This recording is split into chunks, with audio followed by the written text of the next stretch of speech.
3 players to trade for in fantasy football right now. The first is A.J. Brown. I talked about him here as a buy candidate in week 3, and then he got hurt, of course. He came back in week 5 and only caught 3 passes for 38 yards. Now that has the box score scouts in full panic mode. But if we look a little bit deeper, we can see 1, he only played limited snaps, 64%.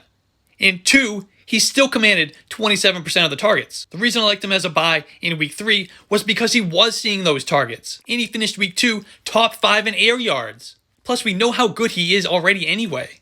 He should be back to a full complement of snaps in week 6.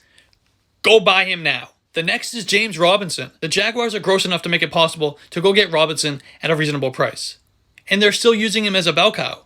I know he only saw 1 target in week 5, but that was an outlier as he was averaging over 4 targets per game through the first month. He's received 18 carries in back-to-back games, and he's seeing most of the goal line work as well. The offense is bad, but that's only going to bring in more targets as they go into comeback mode and throw the ball a lot. Robinson's explosive and creative enough to break off long runs on his own as well. He's shown that with at least 1 carry of 20 yards or more in each of the last 3 games. Don't be afraid of the bad offense, and go buy J-Rob from anyone who is. Deandre Swift has played over 70% of the snaps in back-to-back games as his role in the Lions offense continues to expand. More importantly, he's heavily involved in the passing game. He's had a target share over 14% in every single game, including 17% in week 5. That's excellent considering the Lions are always playing from behind and needing to pass the ball. They have the worst wide receiver core in the league, and defenses are focused on containing tight end TJ Hawkinson.